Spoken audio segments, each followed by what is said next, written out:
fica aberto aí para vocês. Eita, é o meu? Vocês escutaram? Escutei alguma coisa aí. Enfim, vamos lá. Galera, nas nossas duas últimas aulas, a gente teve aquela atividade, né?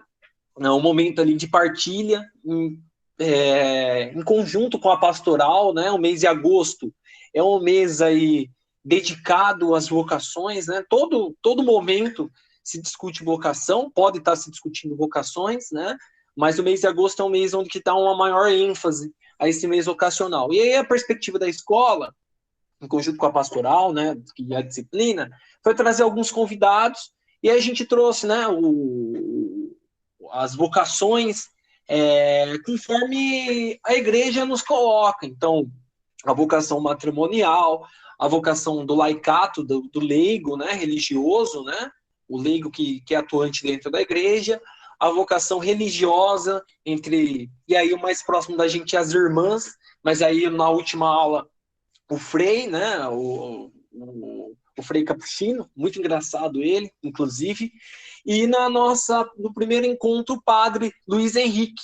Então, são esses quatro, dentro da igreja, né, instituído, né, são essas quatro vocações.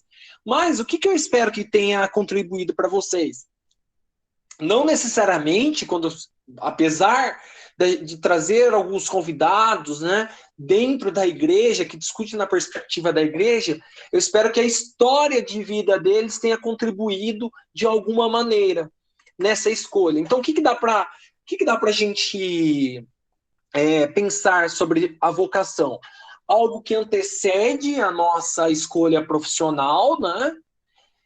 Ou seja, algo que antecede, mas mais do que isso, é algo que dá um sentido na nossa vida, né? Então, a vocação, ela, dialogando com a profissão, né? Ela caminha junto, mas é quando você faz realmente com sentido aquilo, quando você se dedica, quando tem um propósito, além da escolha profissional. Então, eu escolhi essa profissão porque eu tenho um propósito. Lógico, não vou falar para você, mais uma vez, desconsiderar ganhos financeiros, não é isso, desconsiderar. Mas tem que ter um propósito, tem que ser casado, né? Tem que estar junto. A escolha profissional e esse propósito, o sentido. Por isso que é muito importante, inclusive nas aulas eu fiz algumas questões, né? Eu fui colocando alguns pontos aqui no chat. Por isso que é muito importante o exercício do autoconhecimento. Né? O que é esse exercício do autoconhecimento? Né? Um pouco do que a gente desenvolve aqui nas nossas aulas, mas no momento seu, né? Onde você reflete, né, a sua posição sobre o mundo, o que você acha sobre as coisas, escreva. Eu sempre falo nas aulas para vocês deixarem um caderno, ou uma agenda, ou um diário, né, para aqueles que têm um diário, para vocês escreverem um pouco sobre aquilo que vocês estão sentindo no momento, né, as aflições, angústias, momentos de felicidades. É muito importante colocar no papel isso. Quando a gente coloca no papel, né, a gente exterioriza, né? E mais importante também o diálogo. Então, por isso que é muito importante a ajuda dos amigos, dos colegas, aquela, né, onde você confia mais, assim como os familiares também. Resumindo, existe uma fórmula de bolo, uma receita mágica? Ah, é isso que eu quero para minha vida, é esse? Não existe. Cada um tem o seu tempo. Tem alguns de vocês que já sabem muito bem o que quer profissionalmente, né? Ah, eu quero seguir essa profissão, é um sonho desde a infância, ou eu escolhi agora. Tem outros que adentrarão a universidade, no primeiro ano da universidade, vai desistir da universidade, vai ver que não é aquilo que sonhou, que esperava, e vai para um outro caminho. Super compreensível, ou seja, cada um tem o seu tempo, cada um faz o seu próprio caminho, né? Mas o exercício do autoconhecimento, de reflexão, é muito importante. Né? E a gente pensar, então, já que falamos aí nessas últimas aulas, isso, Douglas, é um processo de descoberta. Né? Já que nós falamos, eu vou dar o meu exemplo para vocês, né?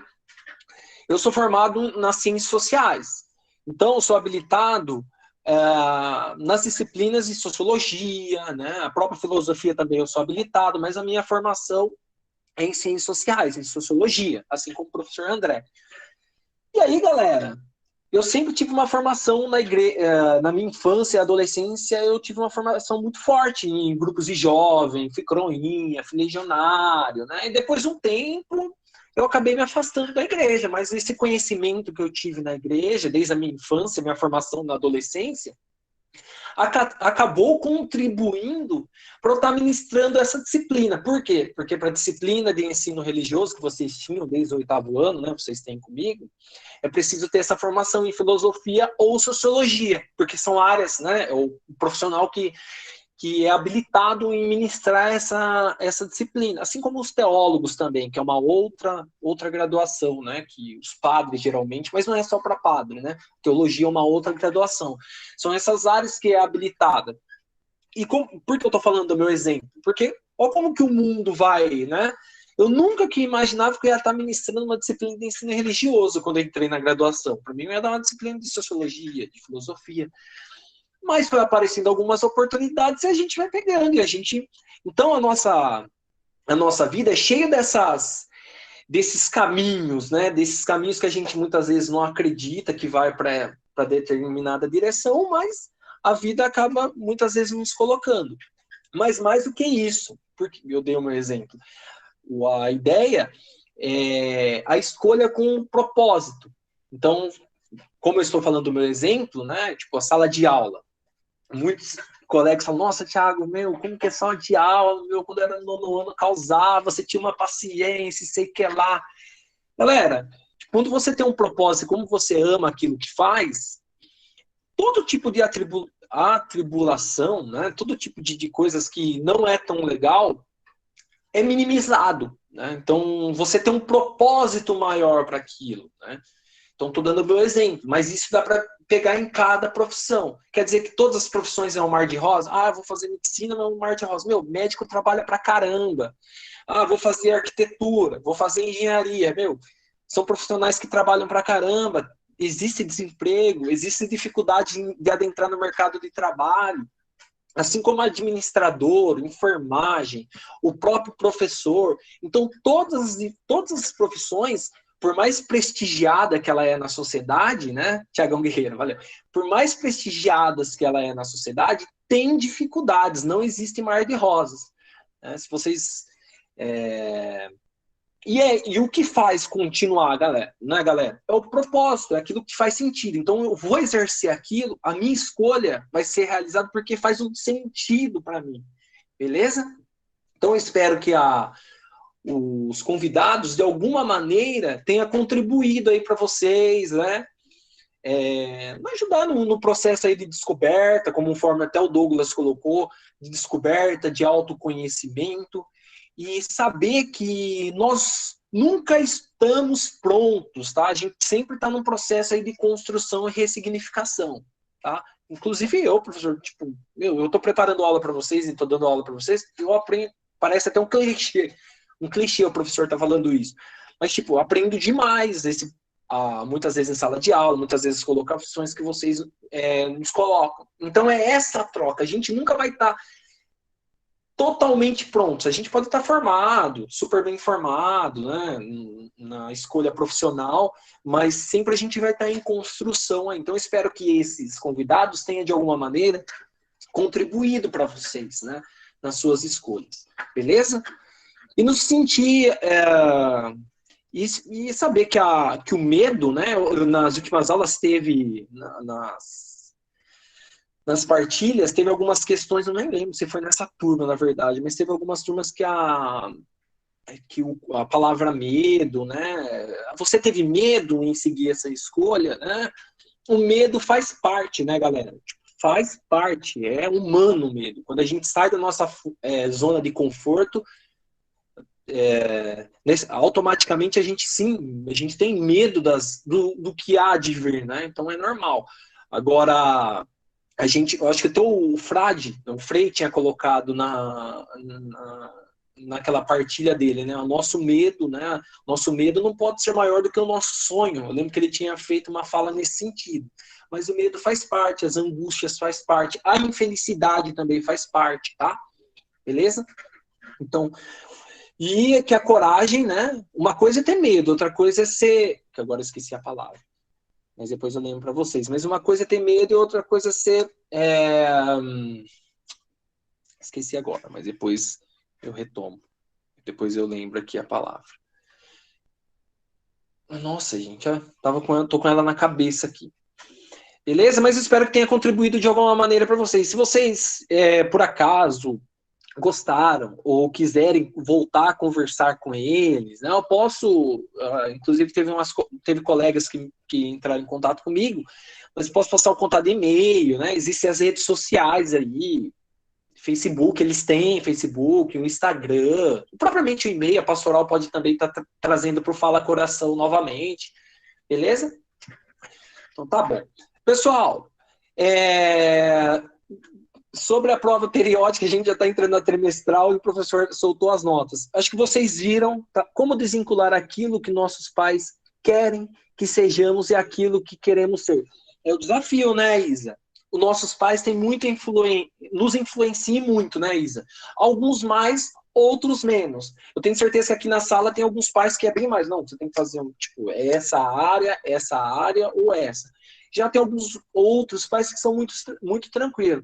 Ah, pai, eu vou querer fazer filosofia. Ah, tudo bem, filho. Você quer fazer sociologia, filosofia, quer ser professor? Tem alguns outros pais que falam, o professor não ganha nada, é super desvalorizado.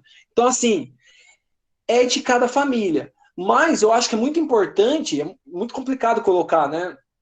Como que é o convívio familiar. Mas o mais importante é sempre o diálogo, né? O ser honesto com os pais, né? E mostrar para os pais que, independente da escolha, o que vai trazer felicidade, que vai ter sentido na sua vida. E que o retorno financeiro é consequência, né, do bom trabalho que vocês irão realizar, sendo professor ou não.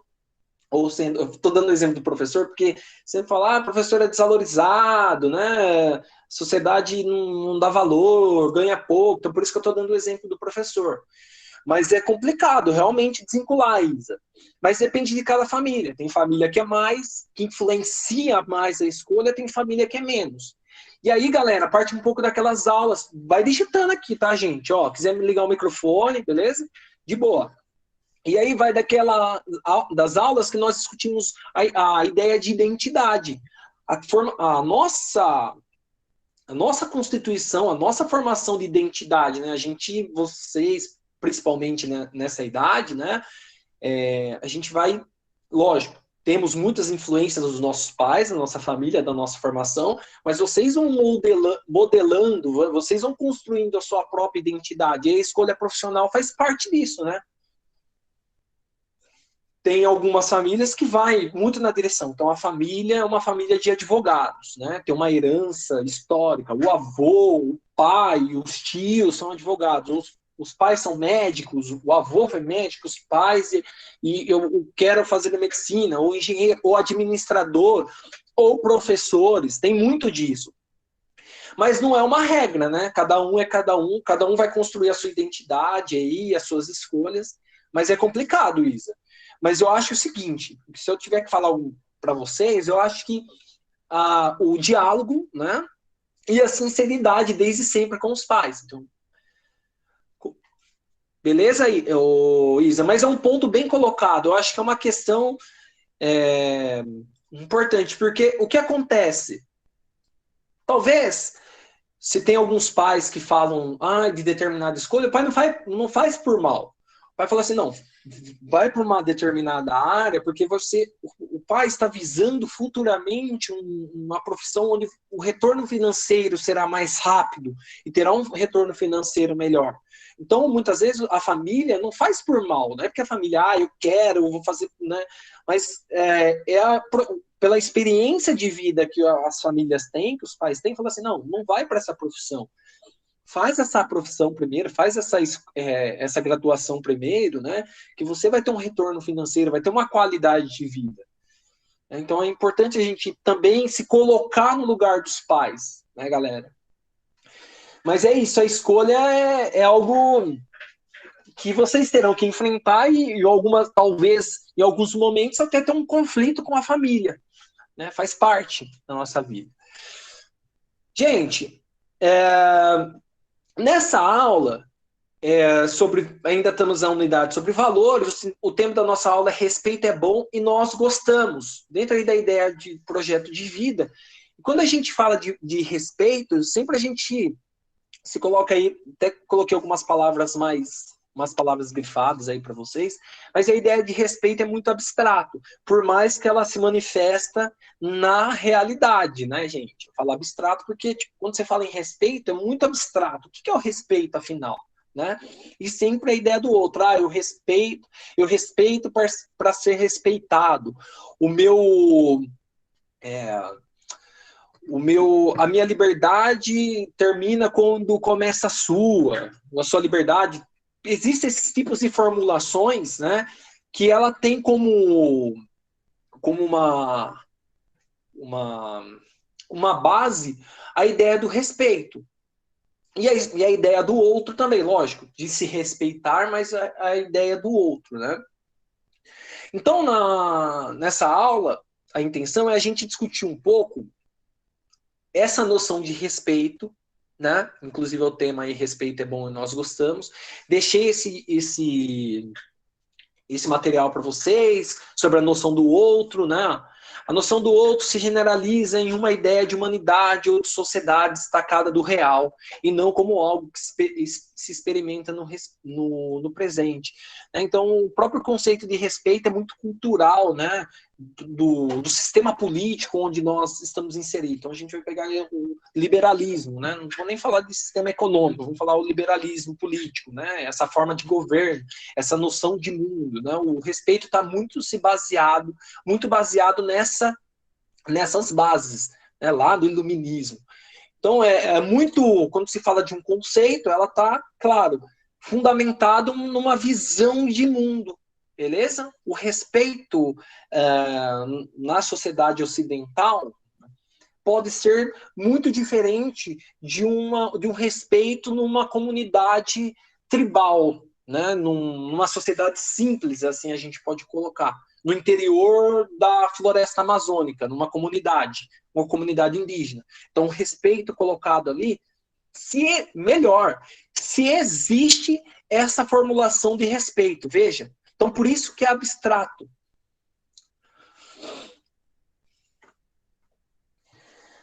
Beleza, galera. Mas, ainda sobre a ideia do respeito, por mais abstrato que ela seja, até coloquei aqui para vocês, ela se reflete, né, no nosso cotidiano e na forma como a gente se relaciona com os nossos amigos, e aí a ideia do outro, conforme tinha até colocado no outro slide. O que é o outro, né, galera? O que é o outro, afinal? Como que dá para a gente pensar o outro? Aquele que pensa diferente de mim, né? É o outro. Aquele de outra cultura, aquele que pensa politicamente diferente de mim, aquele que pensa em questões que têm valores diferentes dos meus, né? Então, o que afinal é o outro? E como que a gente pode estar exercitando essa ideia de respeito com aquele que pensa diferente? Beleza? Jimmy. E, galera, eu trouxe uma imagem para vocês do mito grego do Ptolomeu, que Prometeu, perdão, não é Ptolomeu, do Prometeu, tá? Basicamente, o que é esse mito, né? O Prometeu, ele roubou as chamas do fogo dos deuses em favor dos humanos, né? E a partir do mito do Prometeu, lembrando, né? Prometeu está dentro da mitologia grega. É a partir desse mito do roubo do fogo dos deuses em favor da humanidade que se criou a ideia aí do respeito ao próximo. A partir do que momento? A partir da ideia de dignidade humana. Então, qual é a intenção da nossa aula? O professor está falando, é que a gente vai fazer uma leitura aqui, tá? Daqui a pouquinho. Qual que é a intenção da nossa aula? A gente trabalhar a ideia do respeito, lógico, pensando o outro, aquele que pensa, que tem valores ou que pensa diferente, né? Mas mais do que isso, trazer a ideia de respeito como um princípio de dignidade humana, ou seja, de reconhecimento do outro na nossa sociedade. Super atual, né, galera? Super atual essa discussão. Super atual aí para a gente pensar em vida. Até grifei algumas palavras em vida comunitária, tá? Em respeito do outro. Então, nosso objetivo, para sistematizar para vocês, né, problematizar nossa forma de olhar e considerar o outro. Aqui junta, tá, pessoal? Eu dei um espaço. O segundo ponto. E experimentar uma relação sem julgamentos prévios, aberto ao encontro com a forma de ser do outro. Aí, gente, eu vou fazer uma leitura agora para vocês de uma história que se chama, né? Uma história que se chama. Nossa, como tá? A História de um Olhar, tá? Vou fazer a leitura para vocês. Prestem atenção na perspectiva do olhar. O que eu quero que vocês, para depois a gente abrir a discussão. A perspectiva do olhar do outro, tá? Então vamos lá. Vocês vão vão compreendendo no decorrer da leitura. Só um minutinho, galera. Vou abrir aqui para vocês. Pronto, vou abrir. Eu vou disponibilizar esse material, tá? Vou disponibilizar esse material aqui para vocês. Do meu material de projeto de vida aqui. Deixa eu projetar.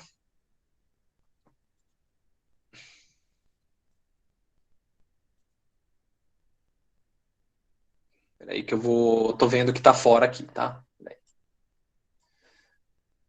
Galera, responde para mim aí. Tá dando para ver, né, agora, né? Tranquilo. Tá muito ruim? Quer que eu amplie um pouquinho mais? Pelo que eu tô vendo, acho que tá tranquilo, né? Então vamos lá, gente. Esse texto tem como nome História de um Olhar, tá? Então vou ler para vocês. O mundo é salvo todos os dias por pequenos gestos, diminutos e invisíveis. O mundo é salvo pelo avesso da importância, pelo antônimo da evidência. O mundo é salvo por um olhar, tá? Que envolve, afaga, abarca, resgata, reconhece e salva. Inclui. Então, a gente está falando, por isso que eu falei para vocês, da ideia, da perspectiva do respeito, mas com o olhar da dignidade humana, da inclusão do outro, tá?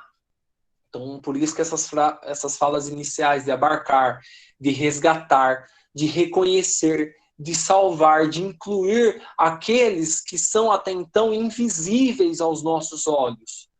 Existem pessoas invisíveis aos nossos olhos, gente. Eu acho que vocês, né? É fácil a gente encontrar. É fácil a gente encontrar esses invisíveis. É só a gente andar pelas ruas. Né?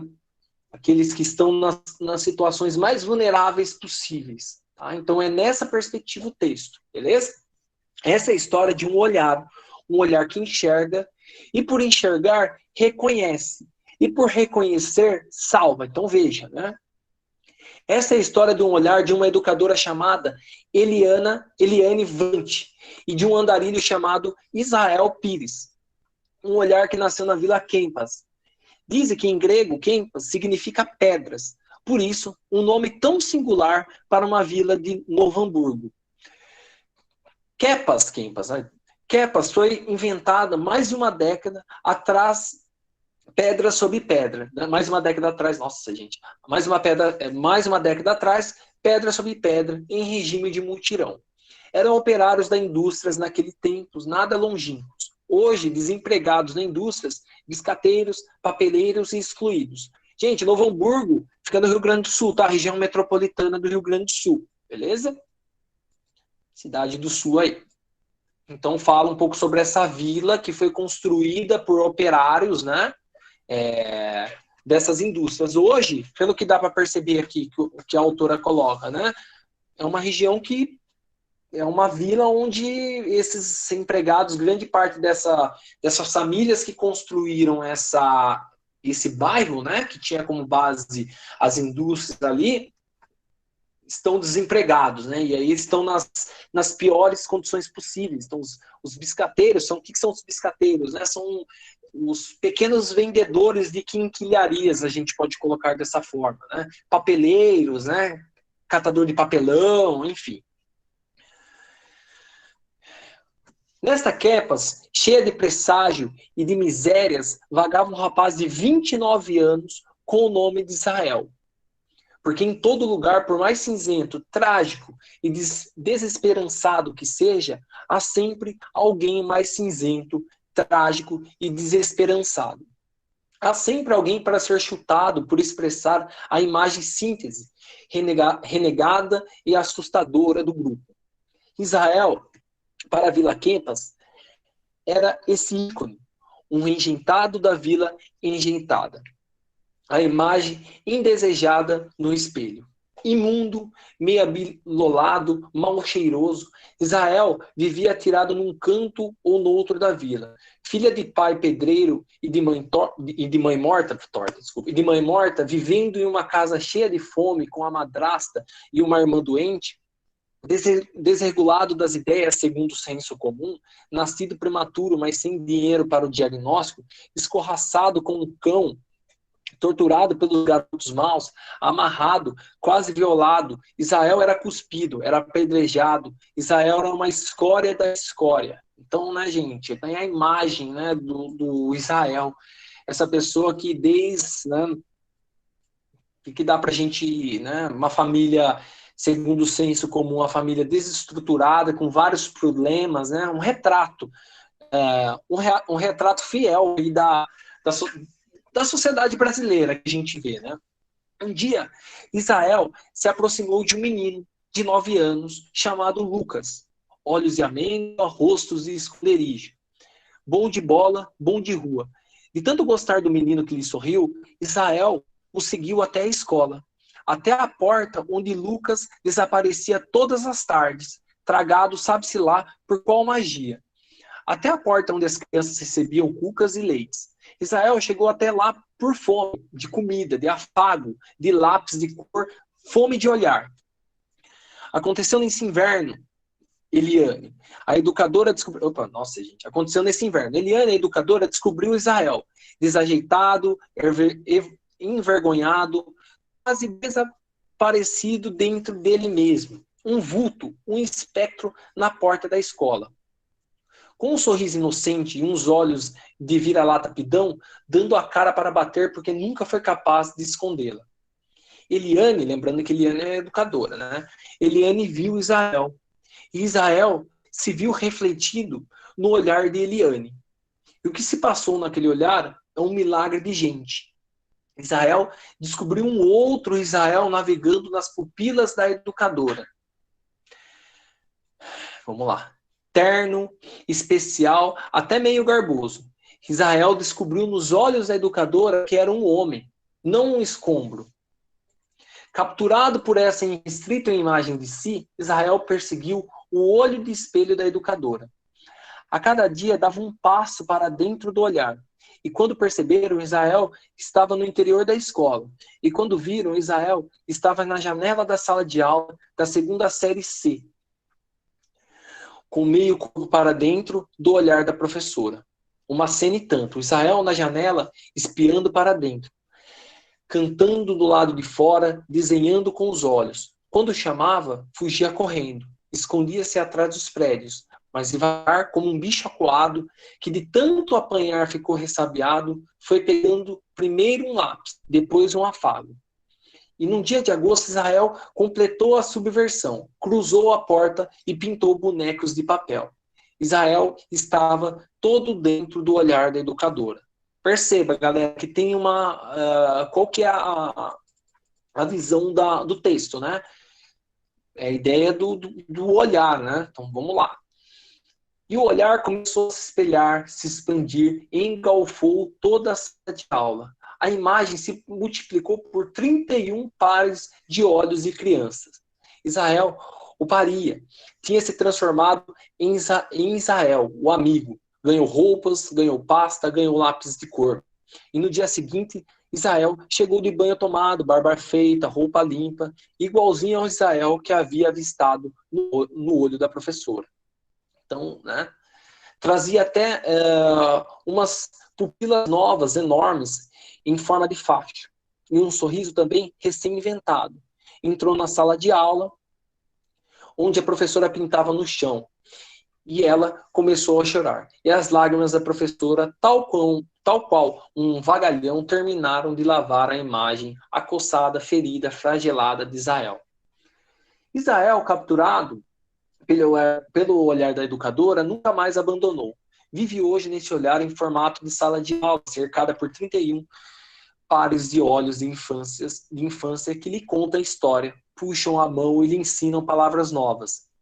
Refletindo por esses olhos, Israel passou a refletir todos eles. E a educadora, que antes, né, andava deprimida e de mal com a vida, descobriu-se bela, importante nos olhos de Israel. E as crianças que têm na escola um intervalo entre a violência e a fome, descobriram-se livres de todos os destinos traçados nos olhos de Israel. Olha essa frase aqui, né, galera? Tipo, interessante pra caramba, né? Essa última frase, né? As crianças que têm na escola, têm no intervalo entre a violência e a fome, descobriram-se livres de todos os destinos traçados nos olhos de Israel, né? Então mostra a importância da escola. Então Israel não importa se alguém não gosta dele. O que importa é que vocês... Vamos lá, desculpa. Israel, não importa se alguém não gosta de você. O que importa é que você siga a vida, aconselha Jefferson, de 8 anos. Israel, não faz mal que tu sejas grande e um pouco doente. Tu podes fazer tudo. O que tu imaginares, promete Grace, de 9. Israel, se alguém te atirar uma pedra, eu vou chamar o Vandinho, porque todo mundo tem medo do Vandinho, tranquiliza Lucas, de 9. Israel, tu me botas na garupa no recreio? Garupa é aqui, né, galera? Ó, porque ele é um adulto, né? E foi assim que o olharam, né, é a forma disciplinar, a garupa da bicicleta, né? Pode ser também, mas eu acredito que no contexto do texto seja a garupa, seja aqui, né? Eu entendi dessa forma. E foi assim que o olhar escorreu pela escola e amoleceu as ruas de pedra. Israel, depois que se descobriu no olhar da educadora, ganhou o respeito da vila, a admiração do pai. Vai ganhar uma vaga oficial na escola. Já consegue escrever o P de professora. E ninguém mais lhe atira pedras. A educadora, depois que se descobriu no olhar de Israel, ri sozinha e chora à toa. Parou de reclamar da vida e as aulas viraram uma cantoria.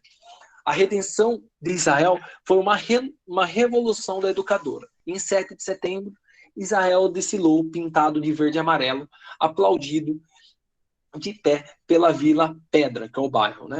Dia 18 de setembro de 1999. Galera, esse texto aqui, é um texto que está no livro dessa autora, agora não lembro o nome da autora, mas eu posso colocar para vocês depois, mas ele é um texto dentro de um livro, beleza?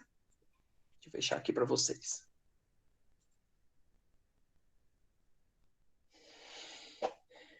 Desculpa aí os engasgos do professor, mas eu acho que vocês entenderam, né? Deixa eu ver aqui. Os engasgos da leitura do professor, mas o que dá para... O que a gente consegue relacionar aí com a ideia do respeito, galera? Esse texto. Quem que era o Israel, né? No texto? O retrato de muitas crianças, né? O retrato de muitos marginais, assim, chamados pela sociedade brasileira, né? Aquela pessoa que é um marginalizado de fato, né? Uma família desestruturada, vários problemas, né? Nunca teve acesso, o Israel nunca teve um acesso pelo texto, nunca teve um acesso à educação formal, nem conhecia a escola direito, era alguém assim marginalizado mesmo pela comunidade. O que é o interessante da história? Porque eu trouxe para vocês a história de um olhar, né? A ideia da dignidade, o respeito vinculado com a dignidade humana. O O respeito não é somente o ato de você, eu respeito o meu próximo que pensa diferente. É também. Mas o respeito daqueles que estão realmente à margem da sociedade, dos invisíveis. E aí consigo a ideia da dignidade humana. Eliane Brum, tá? O nome da autora. Tá bom assim, beleza. Galera, tem alguma questão que chamou, tem alguma parte que chamou a atenção de vocês o texto?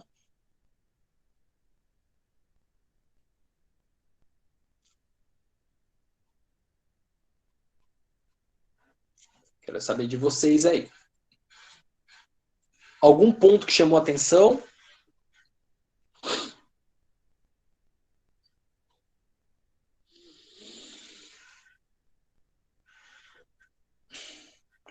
Gente, a história de um olhar, né? Deixa eu ver aqui o que escreveram. Que a professora mudou a vida dele, mas também isso, mas ele também mudou a dela. Isso, Evelyn. O que esse texto traz? A ideia para vocês aí. O desenvolvimento desse olhar, gente. Então, é preciso, né? Então foi uma reciprocidade. A professora transformou a vida do Israel ao mesmo tempo que o Israel revolucionou a vida e transformou a vida dessa professora. Mas fala da história de um olhar justamente pelo conta do desenvolvimento desse olhar. E aí a pergunta que eu faço para vocês, né, a gente refletir, né, como que está o nosso olhar para aqueles que estão à margem da nossa sociedade? Nós enxergamos aqueles que estão à margem? Olha, eu falando do outro, né? O olhar é algo a ser desenvolvido, né? Esse olhar diferente é algo a ser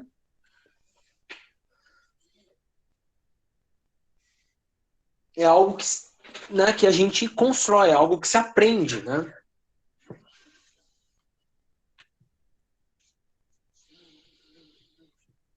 E aí, gente, quero escutar vocês. O que vocês acharam? Tecnicamente, não. A maioria das vezes, os marginalizados são ignorados, assim como a figura do Israel, né? O que dá pra gente tirar dessa história para pensar com a noção de respeito? Respeito é bom, conforme até o título da nossa aula. Vou projetar aqui o slide de novo para vocês. Respeito é bom e nós gostamos.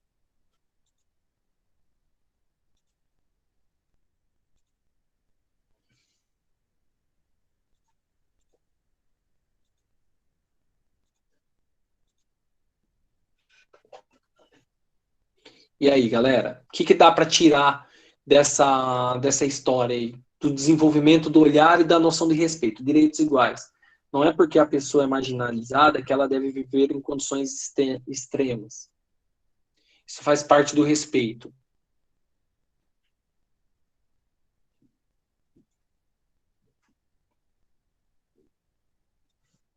Estou correndo os slides aqui. Deixa eu... História de um olhar.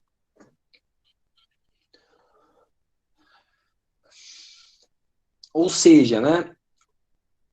Conforme eu tinha até colocado no início da aula, apesar de ser, né, um conceito abstrato, o conceito, o valor, assim, a gente pode colocar o valor do respeito, é algo que se reflete no nosso cotidiano, né? É algo que se vai para o concreto, que se dá nas relações. Mas muitas vezes, quando a gente fala em respeito, a gente só pensa no respeito como o respeito para ser respeitado, o meu limite, o meu direito começa, a minha liberdade termina quando... Como é mesmo essa expressão? O professor esqueceu agora. Que é bem comum que as pessoas falam. Mas a ideia é a gente pensar essas pessoas que estão à margem realmente da sociedade. Não, o desenvolver esse olhar, é isso. Minha liberdade começa quando termina a sua. Isso, valeu, Douglas. Minha liberdade começa quando termina a sua. A gente muitas vezes se reproduz esses tipos de... Não estou falando que está errado, né? Não estou falando para não reproduzir. Né? Mas o respeito para além disso. É para além do nosso cotidiano, das nossas relações com o próximo, né? O respeito, ele tem uma ideia de dignidade humana, de pensar aqueles que estão à margem da nossa sociedade, como que nós, hoje em dia, e esse texto mostra isso, né, cabe a nós o desenvolvimento desse olhar. O que faz, né? O que faz a gente, o que nos mostra, o que nos faz a desenvolver esse olhar? O que tem que fazer para desenvolver esse olhar, né? Para aquele que está à margem da nossa sociedade? É um desafio, né? Mas o respeito é para além. Beleza? Exatamente. Mariana, Natália, Pedro, e aí? Fiona, Gabriela, o que vocês acharam do texto? Das crianças ali colocado? Emerson.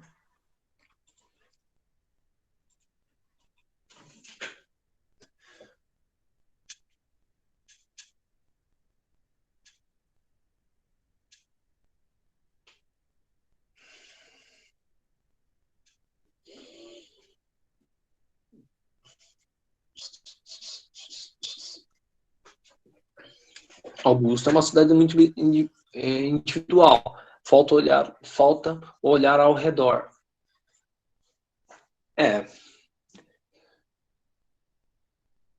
Independente da situação em que a pessoa se encontra, o respeito deve ser necessário, porque só assim a sociedade pode evoluir.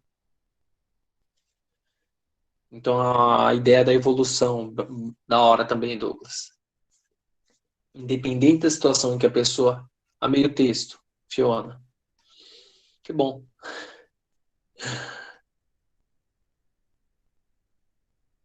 Gente, a sociedade, né, ela tem... ela preconiza muitas vezes, né, o excesso da individualidade, que é o individualismo. Né? É importante agir, e não somente falar sobre. Beleza, isso aí, galera. Quero saber de vocês, o que vocês... Tem aquilo que as pessoas só respeitam, que elas acham que merecem. Tem aquilo que as pessoas só respeitam, que elas acham que merecem. Sim. Sim, da Isabela. Galera, eu espero que vocês tenham gostado do texto, tá? Não sei se vocês receberam um calendário, a nossa prova não é para essa próxima semana, é para outra ainda, tá? Muito tranquilo, eu demorei para disponibilizar para vocês as provas, mas também não teve grandes problemas, foi super tranquilo. E esse texto, Douglas, o feriado vai ser quando? Dia 7, uma segunda-feira, né? Acho que não tá no... então vai sair, tá? O feriado 7 de setembro, né, galera? Tem um feriado aí. Não segunda que vem a outra, tá? Acho que não tá no mural. Então não saiu. Pode ser que saia amanhã, tá bom? Mas eu já tô adiantando para vocês que semana que vem começa, mas a nossa não é semana que vem, não. Tá? Galera, então, qual foi a intenção desse texto? Né? Chamar a atenção de vocês quanto à história do Israel e a história da professora, da educadora, né? E o desenvolvimento desse olhar para o outro. Né? O outro aqui, não apenas aquele que pensa diferente, é também chamado de outro, né? Mas aqueles que nós não enxergamos na nossa sociedade. Então, aqueles que estão à margem. Aqueles que, quando a gente está andando de carro na rua, ou quando a gente está andando, tudo bem que a gente está em pandemia, então a gente não fica batendo muita perna no centro, mas quando a gente está batendo perna lá no centro, na São Luís, na 9 de Julho, né, a gente passa despercebido, ou na própria Praça São Bento ali, a gente passa, e é como se não fosse nada. Então é esse o respeito que o texto ele procura, voltado ao quê? A ideia de dignidade humana. O que seria dignidade humana? Os direitos, à margem da sociedade não quer dizer só em condição financeira também. Como que sentido, Douglas? Como que dá pra gente pensar sem ser?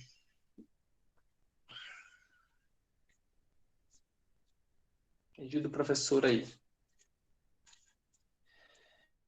Eu vejo o seguinte, a margem é aquele que não tem os direitos básicos assegurados, né? Então, os marginalizados, a gente pode pensar que se resulta até o financeiramente, mas é aquele que não tem acesso, tipo, uma pessoa com uma condição especial, uma doença, alguma coisa do tipo. Então, mas talvez uma pessoa que tem alguma condição especial, você está falando de uma pessoa com deficiência, no caso?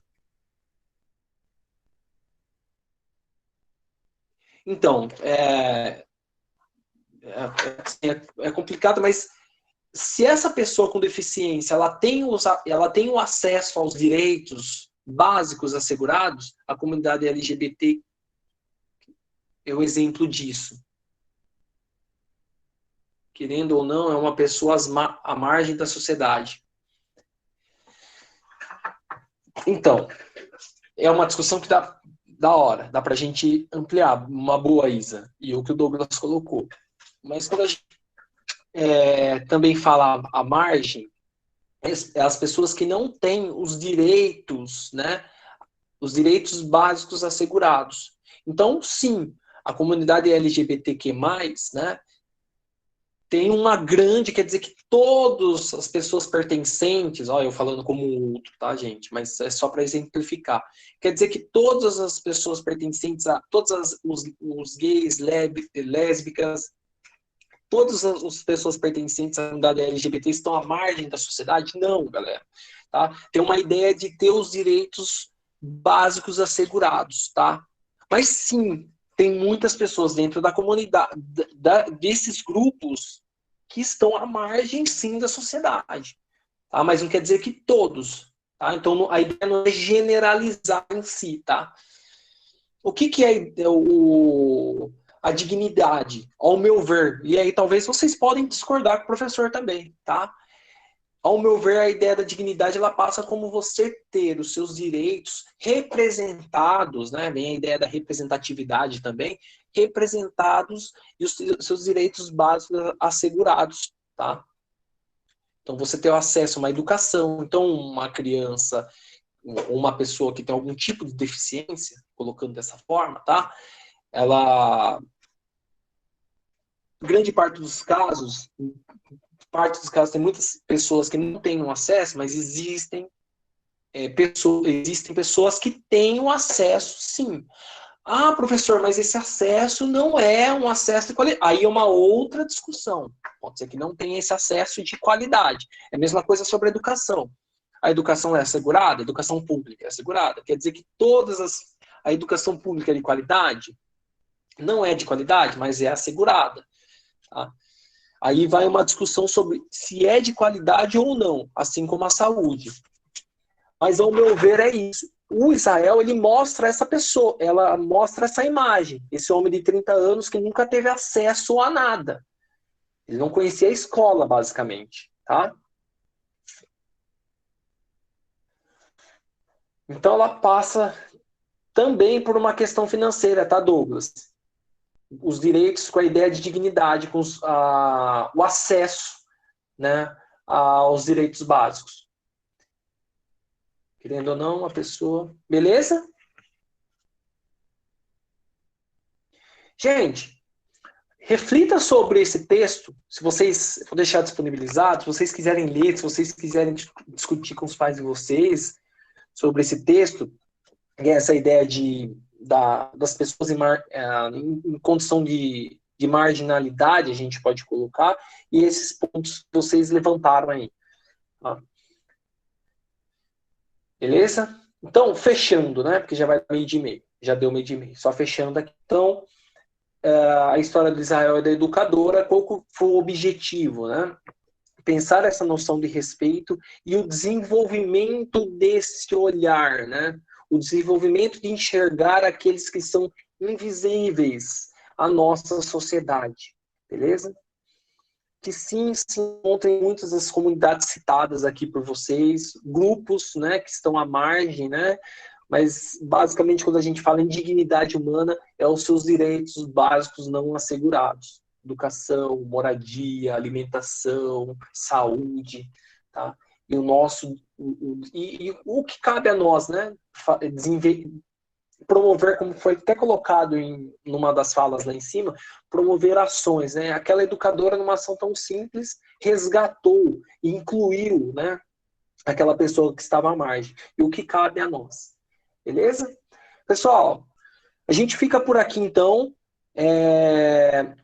Um grande beijo a todos. Espero que vocês tenham gostado do texto, que tenham despertado algo em vocês, pense nessa ideia de desenvolver o olhar, tá? Quando vocês estiverem andando na rua aí. Um grande abraço a todos. Se cuidem, até semana que vem. Aí eu discuto um pouquinho sobre a nossa prova, tá? Fica muito tranquilos quanto a isso. Beleza? Um grande beijo a todos. Boa semana. Se alguém quiser falar sobre a prova, eu fico mais um tempo aqui na sala. Tá? Sobre alguma questão, beleza? Tchau, tchau. Boa semana, Natália. Falou, Douglas. Abraço. Mariana, boa semana, Mariana. Bom almoço. Amanda, Pedro, falou, Ana Beatriz. Falou.